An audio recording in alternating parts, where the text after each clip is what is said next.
Il y a un des mecs d'Israël, il prend une lance. Il les voit en train de marcher. Ils sont dans la tente. Il les frappe au bas-ventre. Bam au bas-ventre. Bam au bas-ventre. Il les tue tous les deux. Est-ce que Dieu va dire, qu'est-ce que tu as fait? Tu as tué quelqu'un, tu as meurtrier? Hein? Est-ce que Moïse a dit, tu as meurtrier, tu as fait quelque chose de mal? Je ne veux pas dire que c'est ça qu'il faut faire, mais je suis en train de lire la parole de Dieu, frères et sœurs. C'est juste la parole de Dieu. Il y a écrit, il suivit l'homme d'Israël à l'intérieur de la tente, il les perça tous les deux, l'homme d'Israël ainsi que la femme au bas-ventre. Et la plaie s'arrêta parmi les Israélites. Dieu arrêta la plaie. Quand il a vu les deux morts, boum, la plaie s'est arrêtée. Il en a eu 24 000 qui moururent de la plaie. L'Éternel parla à Moïse et dit, Phénéas, fils d'Éléazar, fils du sacrificateur Aaron, a détourné ma fureur dessus des Israélites parce qu'il a été animé de ma jalousie au milieu d'eux. Et je n'ai pas dans ma jalousie exterminé les Israélites. Pourquoi Dieu n'a pas tué tout le monde? Parce que ces personnes-là étaient zélées pour Dieu. Mais qu'est-ce qu'il a fait? Il a tué des personnes zélées pour Dieu. Ça veut dire que Dieu peut-être pense différemment que nous pensons des fois. C'est pourquoi tu diras que je lui ai accordé mon alliance de paix. Ce sera pour lui, pour sa descendance, après lui, l'alliance d'un sacerdoce perpétuel parce qu'il a montré de la jalousie pour son Dieu et parce qu'il a fait l'expiation pour les Israélites. Il a montré de la jalousie pour son Dieu, il a tué, imaginez-vous. Le nom de l'homme d'Israël qui fut frappé par les Midianites était Zimri, fils de Salou, il était prince d'une famille de Siméonites. Le nom de la femme médianite qui fut frappée était Cosbi, fille de Tsour, des peuplades d'une famille de Midian. Donc là on voit que c'est pas du tout juste du sexe de mariage, c'est qu'ils ont adoré les dieux, les faux dieux, et c'est là que la colère de Dieu s'est manifestée.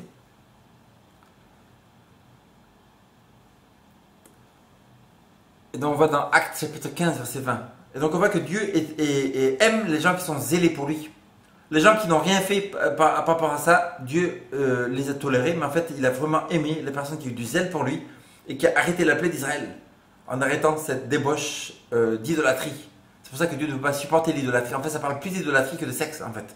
On a parlé d'idolâtrie dans son église. Les gens qui mettent des fausses doctrines dans son église, le dimanche, l'enlèvement, tout ça c'est des fausses doctrines et donc c'est là que les gens qui sont zélés pour sortir ça de leur église, c'est eux que Dieu va reconnaître. Il y a que Dieu a dit, c'est mon serviteur, et donc il était zélé pour ma jalousie. On a Actes chapitre 15, verset 20.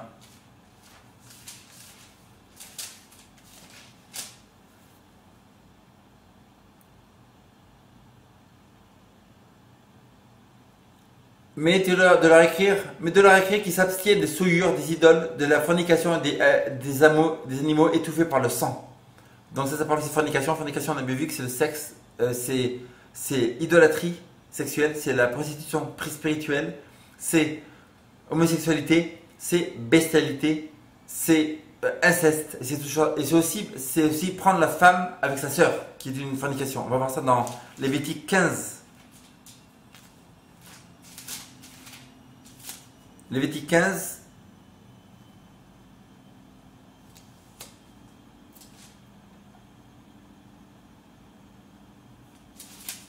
Lévitique 18. Tu ne prendras pas la sœur de ta femme pour accepter une rivalité en découvrant sa nudité à côté de ta femme pendant sa vie. Tu ne l'approcheras pas d'une femme pendant son imposition menstruelle qui la rend impure pour te découvrir de sa nudité. Donc là dans Lévitique 18, verset 18, pourquoi Dieu va dire tu ne prendras pas la sœur de ta femme pour exciter une rivalité. Tu ne prendras pas tu auras une femme mais tu ne prendras pas sa sœur en même temps.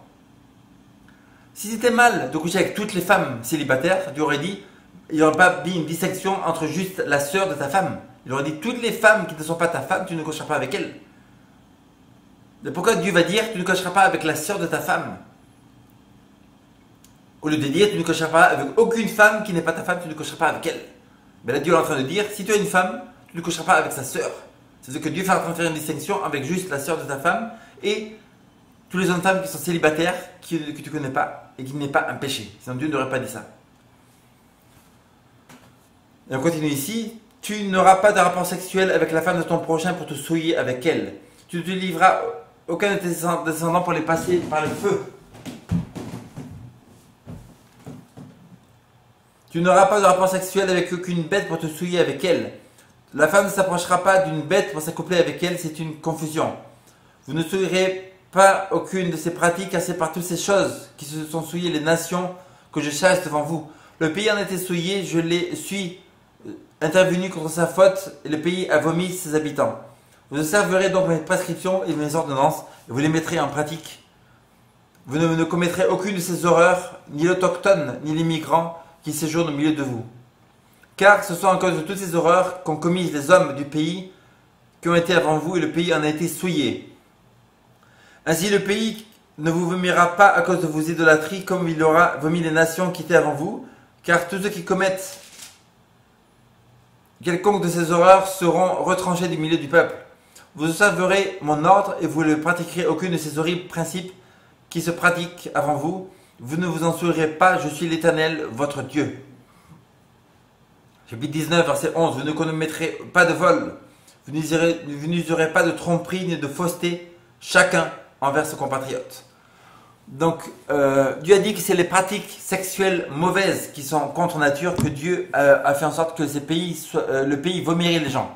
Imaginez-vous que Dieu délire que les gens sont tellement iniques que le pays même lui-même, la terre du pays, va vomir les gens. Allah, il vomit les gens comme ça. Et par quelle pratique sexuelle est écrit qu'à cause des femmes qui se couchent avec des animaux, avec des gens qui vont coucher avec des femmes mariées, avec des femmes mariées qui vont coucher avec des hommes mariés, avec de l'inceste dans la famille, un fils ou une fille qui va coucher avec ses parents. C'est ça les pratiques iniques. Ça a l'air rien du tout dans notre société actuelle. Ça a l'air normal. Ça a l'air accepté. N'est-ce pas? Une femme qui couche avec une femme, ça a l'air accepté. La parole de Dieu nous dit ici dans Lévitique 18 que si on fait ce genre de pratique, Dieu ne va pas supporter ces gens-là. Et donc Dieu a donné Israël aux descendants d'Abraham à cause de ces pratiques. Dieu a fait sortir ces gens-là de ce pays. On termine avec 1 Thessaloniciens 4, 3 et 5. Quelques versets qui nous manquent. 1 Thessaloniciens 4, 3 et 5. Ce que Dieu veut, c'est votre sanctification. Et c'est que vous vous absteniez de fornication. Et que chacun sache tenir son corps dans la sainteté et l'honnêteté. Sans se livrer à une convoitise passionnée. En anglais, c'est 1 Thessaloniciens 4, 3, en King James, c'est écrit Not in the lust of concupiscence, even as the Gentiles which know not God. Pas dans le désir charnel de la concupiscence. N'est-ce pas? Et c'est la convoitise. L'important, c'est convoitise, ça veut dire que la concupiscence charnelle dans la King James, elle est traduite par convoitise. Et convoitise, on sait très bien qu'on ne peut convoiter que quelque chose qui est déjà pris. Un portable qui appartient à personne n'est pas convoité, mais une femme qui appartient à personne est déjà convoitée. Et Hébreux 12, 16.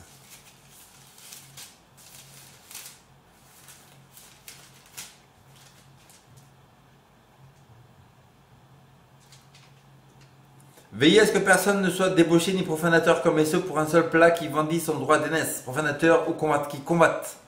Convoiter ce qui appartient pas à quelqu'un, convoiter à quelqu'un d'autre, c'est ça le péché. Et qu'une femme qui est célibataire n'est pas un péché. C'est pas l'idéal, mais ce n'est pas un péché. Et on termine avec 1 Samuel 21, 3 à 5. 1 Samuel 21, 3 à 5.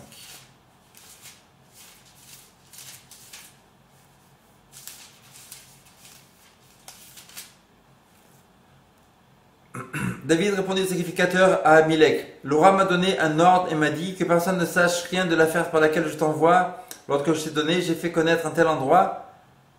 Maintenant, qu'as-tu sous ta main, verset 4? Donne-moi 5 pains où ce qui se trouve. Le sacrificateur répondit à David. Je n'ai pas de pain ordinaire sur la main, mais il y a du pain consacré. Si du moins tes jeunes gens se sont abstenus de femmes.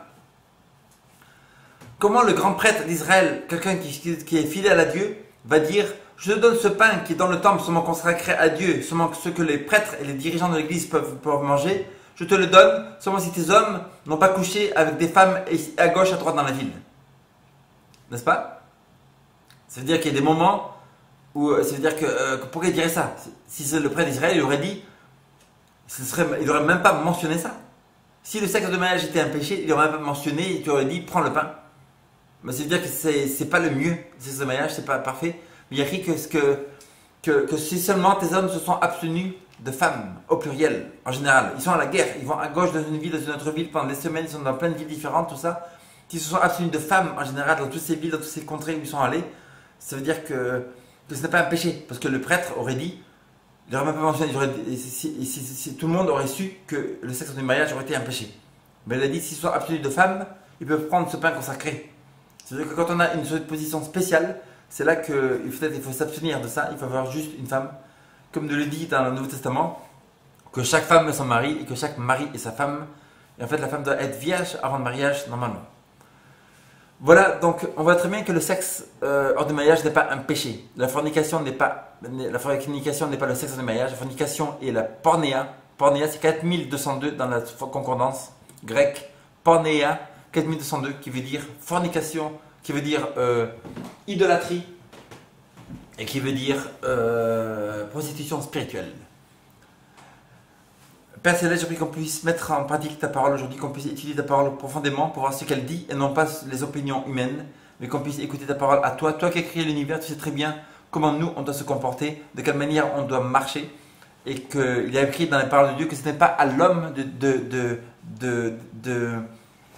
ce n'est pas à l'homme de mettre ses pas en avant et d'avancer dans la vie. C'est-à-dire que c'est à toi qui dois nous diriger à gauche et à droite. Père Céleste, bénis tous les gens qui écoutent, bénis-moi, prospère-nous en tout point, protège-nous. Et aide-nous à être fidèles à toi jusqu'à ce que Jésus revienne. Au nom de Jésus. Amen.